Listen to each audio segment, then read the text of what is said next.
말씀은 일상에서 충성하고 헌신하는 용사가 되자, 일상에서 충성하고 헌신하는 용사가 되라는 제목으로 함께 은혜를 나누려고 합니다. 사람들은 한 번에 큰 성과를 내는 것을 굉장히 좋아합니다. 그래서 기왕이면 한 방에 큰 것이 터져서 그 큰 일을 이루기를 원하죠. 한 번의 헌신으로 대승리를 거두고 정말 한 번의 고난으로 영원한 행복을 얻기를 원할 것입니다. 특히 한국 사람들은 아무튼 큰 것 되게 좋아합니다. 그래서 특별하게 정말 큰 것 좋아하는 민족이 우리 한국 사람이라는 생각이 듭니다. 그래서 다리를 건설해도 꼭 한강 대교, 성수 대교, 올림픽 대교, 잔치를 해도 대잔치라고 하고, 모임을 해도 대회라고 하고, 기업을 세워도 대기업을 세우고, 학교도 대학교. 여러분, 운수 좋은 일이 생기면 대박 났다고 그렇게 말합니다. 오늘 본문에 등장한 인물들은 분명 한 사람 한 사람의 면면을 보면 굉장히 위대한 인물임에 틀림없습니다만, 그 묘사되는 것은 좀 다소 초라합니다. 용사라는 인물들의 면면이 보면 손에 칼이 붙었다라든지, 밭 한가운데 서 있었다라든지, 물 한 그릇을 길어왔다, 이런 이야기들, 그냥 일상의 자리에서 보통 일상 일어날 수 있는 그런 일들을 기록하고 있습니다. 여러분, 어찌된 일일까요? 하나님께서 원하시는 용사의 모습이 어떠하다는 것일까요? 오늘 말씀, 일상에서 충성하고 헌신하는 용사가 되라, 이 제목을 가지고 우리의 헌신의 모습을 점검하시는 이 밤이 되시기를 주님의 이름으로 축원합니다.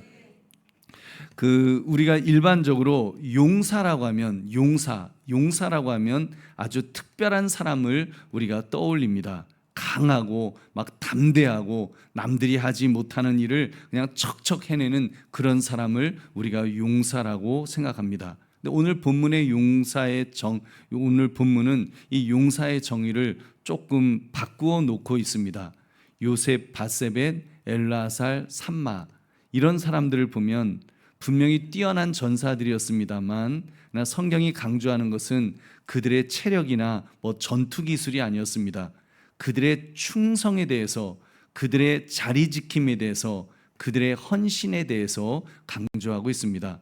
우리 엘르아살을 보십시오. 우리 9절 10절 말씀 같이 읽겠습니다. 시작. 그 다음은 아우아 사람 도대의 아들 엘르아살이니 다윗과 함께한 세 용사 중에 한 사람이라. 블레셋 사람들이 싸우려고 거기에 모임에 이스라엘 사람들이 물러간지라. 세 용사가 싸움을 도두고 그가 나가서 손이 피곤하여 그의 손이 칼에 붓기까지 블레셋 사람을 치니라. 그날에 여호와께서 크게 이기게 하셨으므로 백성들은 돌아와 그의 뒤를 따라가며 노력할 뿐이었더라. 아멘. 여러분 보니까 지금 다른 사람들은 모두 물러갔다고 했습니다. 두려워서, 블레셋 군대가 너무 강력하니까 전세가 기울었다고 생각하고서 다 도망간 것입니다. 근데 엘르아살과 세 용사들, 이들은 물러나지 않았죠. 엘르아살이 나가서 싸웠는데 그가 얼마나 열심히 싸웠는가 하면 손이 피곤하여 그 손이 칼에 붓기까지 싸웠다라고 했습니다. 칼로 치면 큰일 나잖아요. 그러니까 칼을 얼마나 꽉 젓겠습니까? 그리고 대적들을 죽이려면, 사람을 쳐서 죽이려면 얼마나 칼을 세게 쥐었겠습니까? 그러니까 정말 손에 막 피가 나도록 그렇게 칼을 꽉 쥐어갖고, 우리가 열심히 그 고분장갑 끼고서 면장갑 끼고 일하다가도 너무 열심히 일하면 그 장갑이 막 손바닥에 붙지 않습니까? 근데 지금 그 이상으로, 이건 목숨을 걸고 하는 일이니까 그 칼에 붓기까지 그렇게 싸웠다라고 묘사하고 있습니다. 여러분, 이 장면이 우리에게 무엇을 말씀하고 있을까요? 엘르아살의 헌신의 모습이 한순간 뜨거웠다가 식는 그런 냄비 신앙이 아니었음을 보여주고 있습니다. 끝까지 붙드는 신앙, 하여튼 놓지 않고 끝까지 붙드는 신앙. 엘르아살은 사명이 그의 손에서 떨어지지 않았다는 것입니다. 여러분, 우리의 신앙도 이와 같아야 된다고 생각합니다. 신앙은 한번 뜨거워지는 것으로 증명되지 않습니다. 기도가 정말 습관이 될 정도로, 그리고 말씀이 손에서 떠나지 않을 정도로 맡겨진 자리를 계속해서 지킬 때, 그때 참된 충성이 드러나는 줄로 믿습니다. 그때 그 충성이 빛을 발하고 그때 신앙이 정말 믿음의 사람이구나 라는 것을 보게 되는 것입니다. 여러분, 다음 산마를 한번 보십시오. 산마. 블레셋이 올라오고 백성들은 또 도망했다고 했습니다. 근데 산마는 어디에서 있었다고 말씀합니까? 우리 11절 12절 말씀 같이 읽겠습니다. 시작. 하랄 사람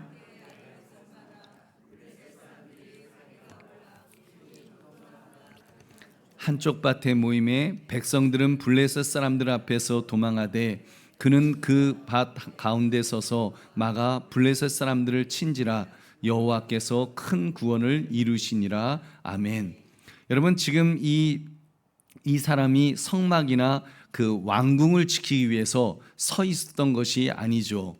녹두나무가 가득한 한쪽 밭, 그 밭 가운데 서서 지금 막았다고 했습니다. 여러분, 좀 어이없는 것 같지만 영적으로 들여다보면 중요한 그 내용이 담겨 있습니다.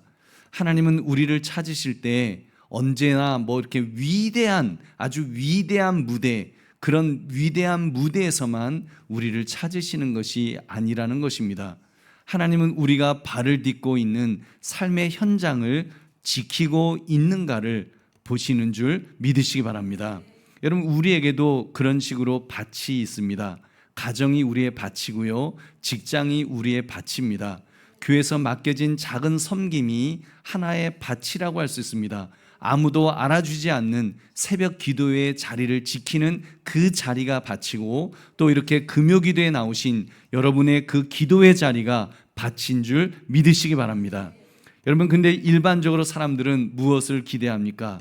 큰일 하는 것을 기대하죠. 큰일, 뭔가 막 낯을 드러낼 수 있고 뭔가 막 영광이 나타날 수 있는 그런 일들을 하는 것을 좋아합니다. 그리고 작은 밭을 지키는 것은 하찮게 여기고 지키기 싫어합니다. 내가 이 나이에 이런 것 하리 하면서 그러면서 이렇게 좀 그런 마음 말입니다. 근데 하나님은 여러분, 밭을 지킨 그 산마를 무엇이라고 불러주셨습니까? 용사라고 불러주셨습니다. 용사. 아무도 없는데도 도망치지 않고 지킨 그 사람을 용사라고 불러주심을 여러분 기억합시다. 그리고 그런 그를 통해서 또 승리를 또 이끌어 주신 줄로 믿습니다. 그리고 오늘 본문은 한 가지 더 기가 막힌 장면을 보여줍니다. 우리가 여러 번 나눴던 말씀입니다만, 다윗이 베들레헴 성문 곁 우물물을 마시고 싶다고 하는 그 장면입니다. 우리 15절 같이 읽겠습니다. 시작. 다윗이 소원하이르되 베들레헴 성문 곁 우물물을 누가 내게 마시게 할까 하매. 아멘. 여러분, 지금 이것은 다윗이 명령한 것이 아니죠. 이렇게 다윗 왕이 공식으로 지시해서 물을 가져와라 이런 것이 아닙니다. 그냥 혼자 넋두리처럼 너무 힘들어서, 너무 더워서, 야, 베들레헴에 시원한 물이 있던데, 야, 그거 벌컥벌컥 마시면 너무 좋겠다, 누가 안 갖고 오나, 그냥 그런 혼잣말을 한 겁니다. 근데 새 용사는 어떻게 했다고 했습니까? 우리 16절 같이 읽겠습니다. 시작. 새 용사가 블레셋 사람의 진영을 돌파하고 지나가서 베들레헴 성문 곁 우물물을 길어 가지고 다윗에게로 왔으나 다윗이 마시기를 기뻐하지 아니하고 그 물을 여호와께 부어 드리며. 아멘. 여러분, 새 용사는 그 다윗 왕의 말을 이렇게 흘려 듣지 않았습니다. 왕의 마음을 이렇게 엿보았던 것입니다. 그래서 블레셋 진영을 뚫고 들어가서 물을 길어왔습니다. 할렐루야. 여러분, 여기서 참된 충성이 드러나지 않습니까? 참된 충성은 시키는 일만 하는 것이 아닙니다. 주인의 마음을 알아차리는 것입니다. 왕의 마음을 들여다보는 것인 줄로 믿습니다. 여러분, 우리도 마찬가지입니다. 신앙이 아주 어릴 때에는 그냥 이렇게 하라니까 하는 것, 그냥 시켜서 하는 거, 그런 거 하죠. 그러니까 억지로 하기도 하고 마지못해 하기도 하는 그런 순종 말입니다. 근데 성숙한 신앙은 여러분, 주님의 마음을 알아차리게 될 줄로 믿습니다. 주님이 무엇을 기뻐하시는지, 주님이 무엇을 가슴 아파하시는지 그거를 간파하고 내가 해야 될 것이 무엇인지, 내가 멈춰야 될 것이 무엇인지를 분별하게 될 줄로 믿습니다. 여러분, 이럴 때, 여러분, 그렇게까지 그 깊이까지 나아갈 때 비로소 그 충성이 사랑이 될 줄로 믿습니다. 근데 오늘 본문에서 가장 놀라운 장면은 바로 여기서부터입니다. 새 용사가 그렇게 목숨 걸고 가져온 물을 다윗이 마시지 않지요. 오히려 여호와께 부어드렸습니다. 왜 그랬을까요? 우리 17절 말씀 같이 읽겠습니다. 시작. 이르되 여호와여 내가 나를 위하여 결단코 이런 일을 하지 아니하리다. 이는 목숨을 걸고 갔던 사람들의 피가 아니니까 하고 마시기를 즐겨하지 아니하니라. 새 용사가 이런 일을 행하였더라. 아멘. 지금 뭐를 자기가 결단코 이런 일을 하지 않겠다고요? 벌컥벌컥 물을 마시지 않겠다고 지금 말하는 겁니다. 왜요? 그 물이 단순한 물이 아니라는 것을 다윗은 알았기 때문입니다.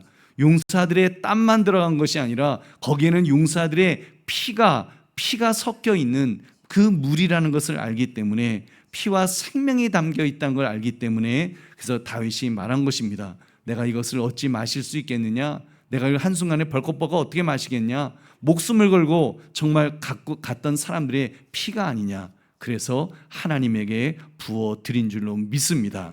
여러분, 여기서 우리는 참된 지도자 다윗의 영성을 우리가 볼 수 있습니다. 참된 왕은 사람의 헌신을 자기 만족을 위해서 소비하지 않습니다. 사람의 충성을 자기 배를 채우는 물처럼 마시지 않는다는 말입니다. 하나님께 돌려드립니다. 예배로 돌려드립니다. 다윗이 물을 부은 것은 단순한 감동의 몸짓 정도가 아닙니다. 부하들의 헌신을 하나님께 제물로서 여러분 드린 사건인 줄로 믿습니다. 즉 마시고 싶은 마음보다 하나님께 드려야 할 마음이 더 컸던 것입니다. 우리 보배로운 성도님들, 우리도 이런 점을 조심해야 될 것입니다. 자칫 다른 사람의 섬김을 내가 마셔버릴 수 있지 않을까? 여러분 한번 생각해 봅시다. 내가 받은 헌신, 내가 받은 헌신을 내 만족으로 소비해 버릴 수 있다는 것입니다. 누군가가 나를 위해서 수고하면 그래 내가 그 정도는 받아도 되지, 나 그럴 만한 자격이 있는 사람이야. 여러분 우리가 그렇게 생각할 수 있습니다. 근데 다윗은 그렇게 하지 않았습니다. 하나님께 돌려드렸습니다. 이건 내 것이 아닙니다. 이건 하나님 앞에 드려져야 될 것입니다 라고 고백했던 것입니다. 여러분 여기서 우리는 질문하게 됩니다. 그래서 오늘 나는 어떤 용사가 되어야 되겠는가? 어떤 용사? 근데 여러분 여기서 중요한 경계가 하나 있습니다. 이 본문을 우리가 잘못 적용하면 다윗의 자리에, 지난번에도 말씀드렸습니다만 너무 중요한 겁니다. 목회자나 인간 지도자를 앉히게 되는 오류를 범할 수 있습니다. 여러분 다윗의 자리에 사람이 앉는 순간, 특히 목회자가 여러분 성도들의 헌신을 칭찬하면서 다윗의 자리에 앉기도 하죠. 그래서 이런 말을 하는 목회자도 있다 그랬습니다. 내가 힘들 때 이 세 용사와 같은 용사들이 우리 교회 교인들 중에도 있습니다 하면서 그렇게 그 칭찬하는 말을 했다는 것입니다. 여러분 근데 가만 들어보면 물론 마음에서는 성도를 칭찬한 말이죠. 성도들이 헌신했기 때문에 그 헌신을 지금 그 세 용사에 빗대어서 칭찬했지만, 여러분 영적으로 더 깊이 들여다보면 여러분 그것은 하나님의 자리를 그 인간이 차지하려고 하는 것입니다. 영적 교만입니다. 감히 여러분 하나님이 영광 받으셔야 될 그 자리에 사람이 앉으려고 한다면 여러분 그것은 무서운 교만죄가 될 것입니다. 여러분 보십시오. 부하들이 목숨 걸고 떠온 물을 받아든 다윗의 자리에 누가 계셔야겠습니까? 여러분 다윗이 그러면 그 자리에 앉아서 그렇게 벌컥벌컥 먹었어야 됐습니까? 아니라는 겁니다. 아니지요. 그럼 목회자가 그 자리에 앉아서 그걸 벌컥벌컥 마십니까? 절대로 안 됩니다.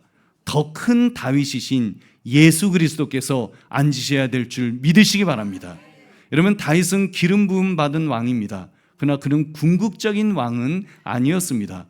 다윗이 아무리 위대해 보였더라도, 그래서 그 세 용사들이 저 다윗 왕의 지금 목이 마르다 하시면 목숨이라도 걸고 물을 떠다 드려야 될 만큼 위대한 분이라고 그렇게 인정했다 할지라도, 그래봤자 그 다윗은 죄 많고 허물 많은 인간에 불과하다는 것입니다. 여러분 그래서 다윗은 그 물을 여호와께 부어드렸습니다. 하나님께 그 제물로 올려드린 것입니다. 여러분 그런 점에서 정말 참된 왕은 다윗의 자손으로 오신 예수 그리스도밖에 안 계신 줄로 믿습니다. 예수님밖에 안 계신 것입니다. 여러분께서 생수를 받은 다윗 왕의 자리에 예수님을 모셔야 됩니다. 여러분, 예수님이 바로 다윗 왕 그 물을 받는 그 자리에 예수님이 앉으셔야죠. 여러분, 다윗 왕도 그 자리에 앉으면 안 됩니다. 목회자도 그 어떤 사람도 여러분 오직 예수님만이 그 자리에 계셔야 되는 줄 다시 한번 믿으시기 바랍니다. 그러면 목마른 왕의 이야기는 십자가 위에서 내가 목마르다고 그렇게 말씀하셨던 그 예수님을 만나게 될 것입니다. 여러분, 그 예수님이 나는 그 다윗 왕처럼 나는 목마르다 이런 말씀 하셨죠. 근데 놀라운 것은요, 그 예수님은 우리에게 헌신을 요구하시기 전에 자기 생명을 먼저 부으신 왕이라는 사실입니다. 여러분, 다윗은 자기가 목마르다면서 그 누가 물 안 떠다 주나 그런 말 하지 않았습니까? 그렇지만 예수님은 아니죠. 예수님은 우리에게 물을 요구하신 것이 아니라 예수님께서 십자가에서 물과 피를 다 쏟으시면서 바로 우리에게 그것을 다 쏟아주시면서 우리를 살려주신 줄로 믿습니다. 우리를 살려주시는 분이십니다. 여러분, 그런 예수님, 여러분 그 예수님은 자기 자신을 그렇게 하나님께 드리심으로 여러분 우리를 살려주신 줄로 믿습니다. 그러나 우리는 착각하면 안 됩니다. 우리가 충성해서 구원받는 용사가 된 것이 아니라는 겁니다. 우리가 먼저 왕의 피로 우리가 왕에게 충성을 다해서 우리가 그렇게 살아난 것이 아니라 바로 진짜 왕이신, 영원한 왕이신, 만왕의 왕이신 예수 그리스도의 피로, 그 피를 먼저 주님이 우리에게 주셨기 때문에 우리에게 살 길이 열린 줄로 믿습니다. 그래서 우리는 살아난 자들입니다. 충성해서 살아난 자들이 아니라 주님께서 우리에게 값없이 그 피를 부어 주셨기 때문에 우리가 살 수 있었습니다. 그래서 이제 우리도 일상에서 그런 충성을 해야 될 것입니다. 여러분, 우리는 반대로 충성을 해야죠. 우리는 그 물을 떠다 드리는 것이 아니라 오히려 예수님은 물을 떠다 주시는 정도가 아니라 정말 십자가에서 죽으시면서 물과 피를 다 쏟으셔서 우리로 하여금 영적 갈증을, 아니 영원한 생명을 부어 주셨기 때문에 우리는 그것을 마신 자들이기 때문에 우리는 이제는 하나님을 향해서 억지로 그렇게 충성하는 것이 아닙니다. 은혜를 받았기 때문에 우리는 사랑으로 그 일을 감당해야 될 줄로 믿습니다. 여러분, 오늘 말씀은 저와 여러분을 부르십니다. 산마처럼 밭 가운데 서라고 부르십니다. 하나님께서 때로는 그 밭 가운데 서 있어야 될 한 사람이 필요할 수 있지 않겠습니까? 엘라살처럼 손이 붙을 정도로 그렇게 끊임없이 지치지 않고 그리고 포기하지 않고 끝까지 싸워야 되는 그 사람이 필요할 때가 있지 않으시겠습니까? 또 새 용사처럼 왕의 갈망을 듣는 귀를 가지라고 우리를 부르십니다. 그리고 다윗처럼 모든 헌신을 하나님께 돌리는 예배자가 되라고. 여러분, 우리는 예배자가 되어야 됩니다. 영광받는 자가 아니라 우리 모두는 그 어떤 존재라고 할지라도 여러분 우리는 예배자가 되어야 될 줄로 믿습니다. 여러분, 그 예수님께서 우리를 부르시기에 우리가 그 앞에 엎드려서 주님, 내가 바로 그 예배자가 되기를 원합니다. 내가 그 용사들이 되기를 원합니다. 산마처럼 그들 그 새 용사처럼 그리고 다윗처럼 그렇게 예배자가 되어서 주님 앞에 영광 돌리고 주님 앞에 헌신하는데 사랑으로 헌신하기를 원합니다. 억지로 헌신하는 것이 아니라 받은 사랑이 너무 커서 감당할 수 없는 사랑을 받아서 내가 참으로 주님 헌신하기를 원합니다. 그런 사랑을 고백하시기를 주님의 이름으로 축원합니다. 그러므로 일상에서 충성하고 헌신하는 용사가 되라, 이 말씀처럼 내 삶의 현장에서 나를 들여 헌신하시는 그런 주님께 헌신하시는 저와 여러분 되시기를 주님의 이름으로 축원합니다. 우리 말씀 생하시면서 우리 기도하시기 전에 우리 찬송 한 장 부르시겠습니다.